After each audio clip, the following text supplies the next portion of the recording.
दोस्तों नमस्कार, आप सभी का हमारे टेक्निकल क्लासेस में स्वागत है।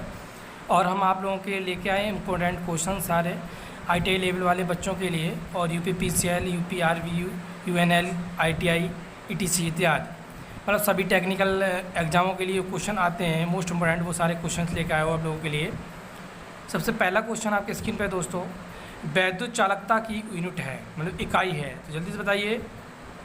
नंबर ए है म्योमीटर, म्यो SQM, ओम मीटर, ओम SQ, इसमें होता है म्योमीटर। नेक्स्ट क्वेश्चन आपकी स्क्रीन पे दोस्तों, 100 वाट और 200 वोल्ट लैंप का प्रतिरोध होता है, तो 100 ओम होगा, 200 ओम होगा, 400 ओम होगा, 600 ओम होगा, 1600 ओम होगा। जल्दी दोस्तों आंसर दीजिए कमेंट बॉक्स में। ये सारे मोस्ट इम्पोर्टेंट क्वेश्चन हैं। 400 ओम होगा, कैसे होगा इसका सॉल्यूशन मैं आपको दे रहा हूँ। देखिए P = 100 वाट और B = 200 volt, P = V, I = P/V। तो क्या हुआ, I = 100/200, 1/2, 0.5, I निकल आया आपका 0.5 A। तो ऐसे ही सॉल्यूशन कर लो पूरा, ये निकल आएगा आपका 4। 2 ओम और ओम के 2 प्रतिरोध समांतर में लगे हैं, 2 ओम के, गलत यहाँ टाइप हो गया, 2 ओम के 2 प्रतिरोध समांतर में लगे हैं, इनका परिणामी प्रतिरोध होगा। जल्दी दोस्तों आंसर दीजिए। 5/6, 6/5, 12/5 और 5। जल्दी दोस्तों आंसर दीजिए कमेंट बॉक्स में। उस पर देखिए आपको कितने कुछ सही जाते हैं।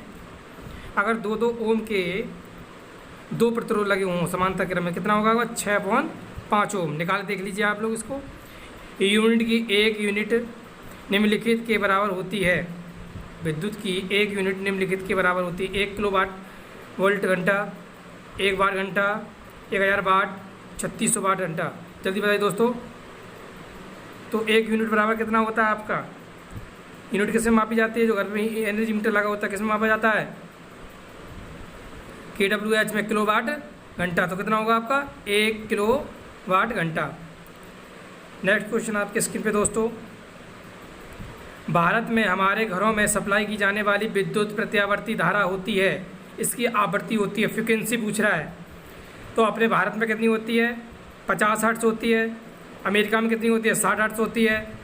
ठीक है, तो यहाँ की जो पूछ रहा है, भारत में हमारे घरों में सप्लाई की आने वाली विद्युत प्रत्यावर्ती धारा होती है, जिसकी आवृत्ति होती कितनी होती है। जल्दी दोस्तों कमेंट बॉक्स में दीजिए। इसका आपका होगा 50 हर्ट्ज। और अगर अमेरिका पूछ लो तो कितना, USA पूछ लो तो 60 हर्ट्ज होगी। ठीक है, नेक्स्ट क्वेश्चन आपके स्क्रीन पे दोस्तों, मल्टीमीटर एक ऐसी युक्ति है जो ये यहाँ पे नहीं समझ में आ पा रहा है, एक साथ ही मापी जा सकती है। मतलब किन किन चीज़ों को एक साथ मापा जा सकता है, धारा और वोल्टेज को, धारा और प्रतिरोध को, वोल्टेज और प्रतिरोध को, धारा वोल्टेज और प्रतिरोध को। बताइए जल्दी। मल्टीमीटर एक ऐसी युक्ति है कि जितने भी आपके हो, जैसे कि धारा है, वोल्टेज है और प्रतिरोध है, तीनों को आपस में मापा जा सकता है। तीनों को माप सकते हैं आराम से, कोई दिक्कत नहीं। मल्टीमीटर नाम ही उसका है, मल्टी। इसको टेलीविज़न वगैरह जो होते हैं, रेडियो वगैरह होते हैं, उनको संभालने में जब यूज किया जाता है तो उसका उपयोग किया जाता है। नेक्स्ट स्टेप, आप ट्रांसफार्मर निम्नलिखित में वृद्धि करता है, वोल्टेज, धारा, पावर, वोल्टेज और धारा दोनों। जल्दी दोस्तों आंसर कमेंट बॉक्स में। स्टेप अप ट्रांसफार्मर निम्नलिखित में से वृद्धि करता है, वोल्टेज करता है, धारा करता है, पावर करता है, वोल्टेज और धारा दोनों करता है। जल्दी बताइए दोस्तों, अब की बात कर रहे हैं, क्या करेगा। जल्दी दोस्तों कमेंट बॉक्स में आंसर दीजिए। उसके बाद देखिए अब कितने कुछ सही जाते हैं आप लोगों के। एक बार मैं क्वेश्चन पढ़ देता हूँ। स्टेप अप ट्रांसफार्मर निम्नलिखित में वृद्धि करता है, वोल्टेज, धारा, पावर, वोल्टेज और धारा दोनों। जल्दी दोस्तों दीजिए कमेंट बॉक्स में आंसर। इसका आंसर होगा वोल्टेज। वोल्टेज तो आप करेगा, बढ़ाएगा। ठीक है, नेक्स्ट क्वेश्चन आपका है आपका, फैरेड निम्नलिखित की इकाई है। जो फैरेड होता है उसकी निम्नलिखित की यूनिट क्या है, जल्दी बताइए। कार्य है, धारिता है, बल है, चुंबक की क्षमता है। जल्दी बताइए दोस्तों कमेंट बॉक्स में आंसर। दोस्तों ये सारे मोस्ट इम्पोर्टेंट क्वेश्चन है जो बार बार परीक्षा में पूछे जाते हैं। आप लोग अगर वीडियो और भी मेरी देखना चाहते हैं तो हमारे आपकी प्लेलिस्ट में सारी वीडियो पड़ी हुई हैं, वो देख सकते हैं आप लोग, और सारी इंपॉर्टेंट वीडियो हैं, जिससे कि मैंने सारी इंपॉर्टेंट जो बार बार क्वेश्चन आ रखे हैं वो वाले मैंने लेके आया हूँ आप लोगों के लिए। थोड़ा मेरा स्वास्थ्य खराब होने के कारण इसलिए मैंने 2-4 दिन से वीडियो नहीं बना पाई थी, उसके लिए मैं क्षमा चाहता हूँ। जल्दी दोस्तों आंसर दीजिए इसको, धारिता। नेक्स्ट क्वेश्चन है आप लोगों का, निम्नलिखित में से किस ट्रांजिस्टर परपथ में वोल्टेज गेन निम्नतम होता है? नंबर बताइए। पहला है सर्व संग्राहक, सर्व आधार, सर्व उत्सर्जन, सर्व संग्राहक और उत्सर्जक। जल्दी बताइए दोस्तों आंसर। दोस्तों ये क्वेश्चन सारे इंपॉर्टेंट आप लोगों के लिए हैं। निम्नलिखित में से किस ट्रांजिस्टर परपथ में वोल्टेज गेन निम्नतम होता है? जल्दी दोस्तों कमेंट बॉक्स में आंसर दीजिए। इसमें ए है या बी है या सी है या डी है? आप लोग कमेंट बॉक्स में लिख दिया करें कि ये इस वाले क्वेश्चन का आंसर ये है, क्रम से इसका ए है। कौन सा होगा? सर्व संग्रह है। नेक्स्ट क्वेश्चन आपके स्क्रीन पर है, भारतीय विद्युत नियम 1956 के दौरान कौन से नियम में सबसे निचले चालक की भूमि से ऊंचाई दी जा गई है? मतलब आपका ये नियम जो दिए रखे, इनमें से कौन सा नियम जो है जो आपकी जो ज़मीन से, जो चालक की जो ज़मीन से ऊंचाई दी रखी होती हो? जल्दी बताइए दोस्तों कमेंट बॉक्स में, इसका आंसर कमेंट बॉक्स में दीजिए। उसके बाद देखिए आप कितने क्वेश्चन सही जाते हैं। सारे मोस्ट इम्पोर्टेंट क्वेश्चंस हैं सारे आप लोगों के। जल्दी से कमेंट बॉक्स में आंसर दीजिए आप लोग दोस्तों। 85 नियम है या 75 नियम है, 77 नियम है या 92 नियम है? जल्दी बताइए। 77 नियम के तहत, ठीक है। नेक्स्ट क्वेश्चन आपकी स्क्रीन पर है, तुल्यकाली मोटर निम्नलिखित स्पीड पर चलती है? तुल्यकाली स्पीड से कम, तुल्यकाली स्पीड से अधिक, इनमें से कोई नहीं। तुल्यकाली मोटर जो होती है वो यहाँ पर ये पूछ रहे हैं कि तुल्यकाली मोटर जो है निम्नलिखित स्पीड पर चलती है, मतलब यह लोड पर, बिना लोड पर कैसे चलती है, उस स्पीड के बारे में बात चल रही है कि तुल्यकाली मोटर निम्नलिखित स्पीड पर चलती है, ठीक है। तो ये क्वेश्चन आपका अच्छा है, मोस्ट इम्पोर्टेंट क्वेश्चन है, और ये बार बार एग्जामों में भी पूछा जाता है। ये सारे क्वेश्चन आप लोगों के लिए मोस्ट इम्पोर्टेंट ही क्वेश्चन लेके आया हूँ मैं। ये बार बार परीक्षा में आ चुके हैं आप लोगों के। ये ITI वाले बच्चों के लिए बहुत ही इंपॉर्टेंट क्वेश्चन है सारे। जल्दी दोस्तों आंसर दीजिए कमेंट बॉक्स में। इसका आंसर आपका होगा बी, तुल्यकाली स्पीड से। नेक्स्ट क्वेश्चन आपके स्क्रीन में दोस्तों है, तुल्यकाली मोटर निम्नलिखित पर चलती है? AC सप्लाई पर, नंबर बी है AC और DC दोनों सप्लाई पर, नंबर सी है आपका DC सप्लाई पर, और नंबर डी है आपका 3 फेस DC और सिंगल फेस AC सप्लाई पर। जल्दी दोस्तों दीजिए। इसमें से काफ़ी क्वेश्चन आपके एग्जामों में पूछे जाते हैं तुल्यकाली मोटर से, और ये काफ़ी बार परीक्षाओं में आ रखे हैं। UPPCL की परीक्षाओं में काफ़ी बार पूछे गए ऐसे क्वेश्चन, और ये सारे क्वेश्चन जो लेके आए हुए मैं सारे किसी ना किसी एग्जाम में आए हुए हैं, टेक्निकल एग्जाम में आते रहते हैं, और सारे मोस्ट इंपॉर्टेंट क्वेश्चन आप लोगों के लिए हैं। इसका जल्दी से आप लोग आंसर दीजिए कमेंट बॉक्स में। तो ये सारे क्वेश्चंस आप लोग के इंपॉर्टेंट हैं, जल्दी से आंसर दीजिए कमेंट बॉक्स में। देखिए आपके कितने क्वेश्चन सही जाते हैं। इसका आंसर होगा बी, AC और DC दोनों सप्लाई पर तुल्यकाली मोटर ली जाती है। तुल्यकाली मोटर जब स्टार्ट की जाती है तब फील्ड वाइंडिंग प्रारंभ में लघु परपथ हो जाती है, विवृत परपथ हो जाती है, या शॉर्ट सर्किट, मतलब पहला है शॉर्ट सर्किट या ओपन सर्किट, ठीक है। DC स्रोत से उत्तेजित की जाती है, नंबर डी है इनमें से कोई नहीं। दोस्तों ये क्वेश्चंस अच्छा क्वेश्चंस है आप लोगों के लिए, मोस्ट इम्पोर्टेंट क्वेश्चंस हैं सारे। तो तुल्यकाली मोटर जब स्टार्ट की जाती है तब फील्ड वाइंडिंग प्रारंभ में शॉर्ट परपथ हो जाती है, शॉर्ट सर्किट हो जाती है, या ओपन सर्किट हो जाती है, या DC स्रोत से उत्तेजित की जाती है। तो इसमें होगा लघु परपथ हो जाती है, मतलब शॉर्ट सर्किट हो जाती है। तुल्यकाली मोटरें आमतौर से निम्नलिखित पर प्रचलित होती हैं? जल्दी दोस्तों आंसर दीजिए। इसका नंबर ए ऑप्शन है आप लोगों के लिए, इकाई पावर फैक्टर। नंबर बी आप लिखिए, बी ऑप्शन है अग्रगामी power factor. Number C option है पश्चगामी पावर फैक्टर। और नंबर डी है यह वोल्टेज पर निर्भर करती है। दोस्तों इसका आंसर दीजिए कमेंट बॉक्स में। देखिए आप लोग कितनी तैयारी है, कितने सही जाते हैं क्वेश्चन। तुल्यकाली मोटरें आमतौर से निम्नलिखित पर प्रचलित होती हैं। जल्दी दोस्तों आंसर दीजिए कमेंट बॉक्स में। उसके बाद देखिए कितने कुछ सही जाते हैं। इकाई पावर फैक्टर, अग्रगामी पावर फैक्टर, पश्चगामी पावर फैक्टर। तो कौन सा होगा? अग्रगामी पावर फैक्टर। नेक्स्ट क्वेश्चन आपके स्क्रीन पे दोस्तों। पंखों के इलेक्ट्रॉनिक रेगुलेटर निम्नलिखित के बनाए जाते हैं। पंखे के इलेक्ट्रॉनिक रेगुलेटर निम्नलिखित के बनाए जाते हैं, बनाए जा सकते हैं। नंबर ए है गेट, नंबर बी है डायोड, नंबर सी है ट्रांजिस्टर, नंबर डी है ट्रायक। जल्दी बताइए दोस्तों कमेंट बॉक्स में। इसका आंसर दीजिए कमेंट बॉक्स में आप लोग। इस क्वेश्चन का आप लोग आंसर खुद देंगे कमेंट बॉक्स में। उसके बाद मैं बताऊंगा कितने कुछ सही जाते हैं, मिलान कर लेना आप लोग। तो इसका आंसर होगा आपका डी ट्रैक। नेक्स्ट आपका क्वेश्चन है डायनोमोमीटर किस्म का वाटमीटर निम्नलिखित पर लगाया जाता है। डायनमोमीटर किस्म का वाटमीटर निम्न पर लगाया जाता है। मतलब किस सप्लाई पर लगाया जाता है? केवल एसी पर, केवल डीसी। नंबर सी है एसी और डीसी दोनों पर। और नंबर डी है आपका पूर्ण तरंग दृष्टकारी। मतलब पूर्ण तरंग का मतलब है फुल डीसी पर, फुल वेव रेक्टिफायर पर मतलब। ठीक है, तो पहला तो आपका था एसी, ओनली एसी पे करता है, डीसी पे करता है, एसी डीसी दोनों पे करता है। जल्दी बताइए दोस्तों डायनमोमीटर किस पे गिरता है? आपका एसी और डीसी दोनों पर कार्य करता है।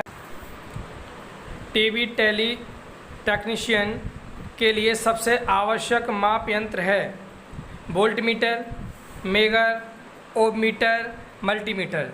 देखिए ये आपके सारे इंपॉर्टेंट, इनके सारे हम एक एक बता देते हैं। वोल्टमीटर क्या होता है? वोल्टेज को मापता है, पता है आपको। मेगर अर्थ होता है जो आपका इंसुलेशन का प्रतिरोध मापता है, उच्च होता है 5000 ओम होता है। नंबर सी है ओम मीटर, ये आपका ओम मापता है। ठीक है, तो ये क्या है? ये प्रतिरोध मापता है ओम में। ठीक है, उसके बाद है आपका मल्टीमीटर। जो मल्टीमीटर होते हैं वो क्या करते हैं? आपकी वोल्टेज भी मापते हैं, धारा भी मापते हैं और प्रतिरोध भी मापते हैं। ठीक है, ये तीनों चीज़ें मापते हैं। तो ये मल्टीमीटर हो गया ना, ये मल्टीटास्किंग बोलते हैं, मल्टीमीटर हो गया ये। तो ये टीवी है, रेडियो, मैंने और एग्जाम बता दिया था क्वेश्चन में।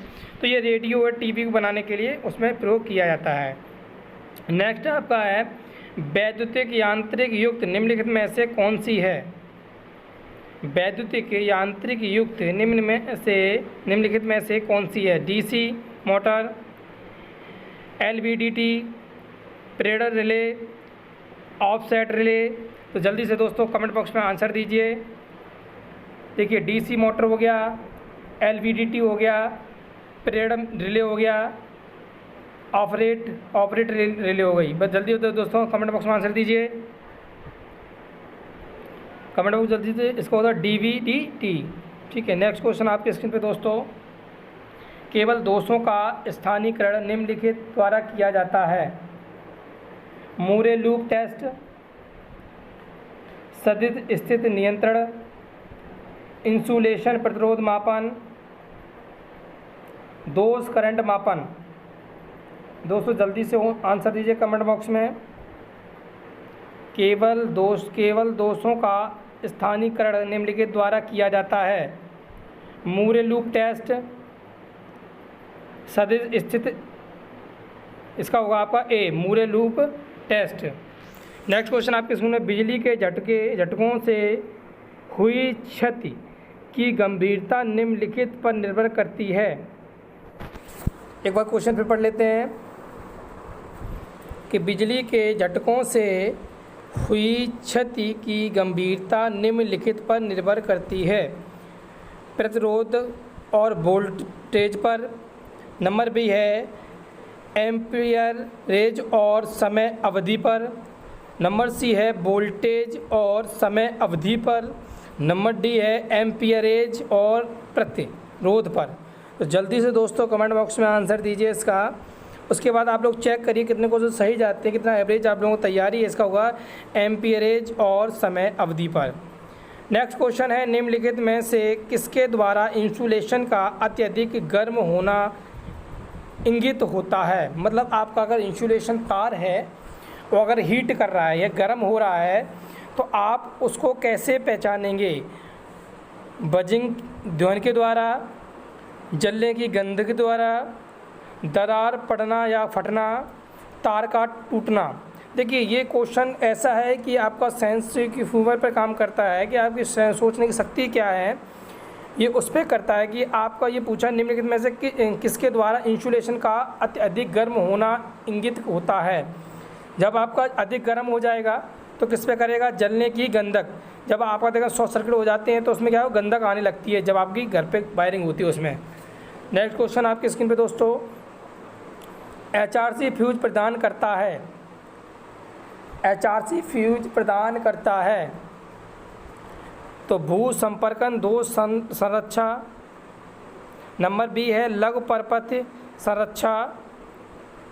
नंबर सी है अधिलोड संरक्षा, विभेदी संरक्षा। तो दोस्तों इम्पोर्टेंट क्वेश्चन है आप लोगों के लिए। और यहाँ पर अगर एक क्वेश्चन और बनता है, अगर HRC फ्यूज कितने वोल्टेज कर ऊपर यूज किया जाता है। तो दोस्तों ये बहुत इम्पोर्टेंट क्वेश्चन है, इससे काफ़ी क्वेश्चन पूछे जाते हैं एग्जामों में, क्योंकि ये सुरक्षा का भी काम करता है इसलिए। तो इसमें है आपका 650 वोल्टेज से अधिक होंगे तो वहाँ पर HRC फ्यूज का प्रयोग किया जाता है। इसका आंसर जो है वो लघु परपथ संरक्षा। तो प्रेरण और मोटर निम्नलिखित पर चलती है। प्रेरण मोटर निम्नलिखित पर चलती है। तुल्यकाली स्पीड, तुल्यकाली स्पीड से कम, तुल्यकाली स्पीड से अधिक, स्थिर स्पीड। जल्दी से दोस्तों कमेंट बॉक्स में आंसर दीजिए। उसके बाद चेक करिए आप लोग कितने क्वेश्चन सही जाते हैं, जिससे आपको ये पता चलेगा एवरेज कितनी आपकी तैयारी है, और जिससे कि आप लोगों की तैयारी भी अच्छी हो जाएगी और एग्ज़ामों में आगे सफलता का भी काफ़ी चांसेस हो जाते हैं आप लोगों के लिए। अगर आपके 2-4 क्वेश्चन भी फंस जाते हैं तो बहुत उससे बेनिफिट मिलता है आप लोगों के लिए, और सारे इंपॉर्टेंट क्वेश्चन बार बार आए हुए हैं आप लोगों के लिए। तो इसमें होगा आपका बी, तुल्यकाली स्पीड से कम। नेक्स्ट क्वेश्चन आपके स्क्रीन पर दोस्तों है, 2 संधारित्र जिनमें से प्रत्येक की धारिता 32 माइक्रोफैरड है, श्रेणी में लगे हैं, कुल धारिता क्या होगी। तो देखिए 64 माइक्रोफैरड होगी, 32 माइक्रोफैरड होगी, 16 माइक्रोफैरड होगी या 8 माइक्रोफैरड होगी। तो दोस्तों जल्दी से कमेंट बॉक्स में आंसर दीजिए। 2 संधारित्र जिनमें से प्रत्येक की धारिता 32 माइक्रोफैरड है और श्रेणी क्रम में लगे हैं तो कुल धारिता क्या होगी। तो इसमें होगा 16 माइक्रोफैरड। जो मैंने बताया था प्रतिरोध और इसका विपरीत होता है। अनुनाद परपथ का प्रयोग निम्नलिखित में होता है, रेक्टिफायर में, एम्पलीफायर में, ऑसिलेटर में, एम्पलीफायर और ऑसिलेटर में। जल्दी से दोस्तों कमेंट बॉक्स में आंसर दीजिए। सारे मोस्ट इम्पोर्टेंट क्वेश्चन हैं आप लोगों के लिए जो आपके बार बार परीक्षा में आ रखे हैं। अनुनाद परपथ का प्रयोग निम्नलिखित में होता है, रेक्टिफायर, एम्पलीफायर, ऑसिलेटर या एम्पलीफायर और ऑसिलेटर। जल्दी से दोस्तों कमेंट बॉक्स में आंसर दीजिए। दोस्तों सारे आपके मोस्ट इम्पोर्टेंट क्वेश्चंस हैं जो बार बार परीक्षा में आ रखे हैं और जो बार बार पूछे जाते हैं आप लोगों की परीक्षाओं में। तो ये आपका पहला है आपका रेक्टिफायर, नंबर बी है एम्पलीफायर, नंबर सी है ऑसिलेटर और नंबर डी है एम्पलीफायर और ऑसिलेटर। अगर मेरा चैनल आप लोगों ने सब्सक्राइब नहीं किया है तो सब्सक्राइब कर लें, घंटी का बटन दबा दें और लाइक करें, शेयर करें, जिससे कि आप लोगों की एक उत्साह से आप लोग एक लाइक देंगे वो में उत्साह बढ़ेगा, उससे मैं और अच्छी अच्छी वीडियो लेके आ सकूँगा इंपॉर्टेंट आप लोगों के लिए। इसका है डी, एम्पलीफायर और ऑसिलेटर। नेक्स्ट क्वेश्चन आपके स्क्रीन पर है दोस्तों, इलेक्ट्रिक बैटरी एक युक्ति है जो रासायनिक क्रिया द्वारा विद्युत वाहक बल उत्पन्न करती है। नंबर बी है यांत्रिक ऊर्जा को विद्युत ऊर्जा में परिवर्तित करती है। नंबर सी है ऊष्मा ऊर्जा को विद्युत ऊर्जा में परिवर्तित करती है। नंबर डी है आपका दोहन ऊर्जा को विद्युत ऊर्जा में परिवर्तित करती है। दोस्तों बहुत अच्छा क्वेश्चन है, इलेक्ट्रिक बैटरी का युक्त है। देखिए सल्फ्यूरिक अम्ल भरा होता है तो वो क्या हो गया आपका रासायनिक पदार्थ हो गया, ये तो आप क्लियर हो गया होगा। तो जब हमारा बैटरी चार्ज होती है तो क्या करती है, एसी सप्लाई लेती है और इन्वर्टर क्या करता है वो हमें डीसी बना के दे देता है बैटरी को। और जब इन्वर्टर हमारा क्या होता है रासायनिक को जब इस डीसी को एसी में कन्वर्ट करके हमें दे देता है, ठीक है। तो इन्वर्टर हमारा यही कार्य करता है। तो इसमें आंसर होगा आपका रासायनिक क्रिया द्वारा विद्युत वाहक बल उत्पन्न करती है, तो ए होगा। दोस्तों अगर मेरा चैनल अच्छा लगा हो सब्सक्राइब करें, घंटी का बटन दबाएं, लाइक करें या शेयर करें, जिससे कि मेरा आप लोगों को एक लाइक उत्साह बढ़ाता है और मैं अच्छी वीडियो लेके आऊँगा आप लोगों के लिए।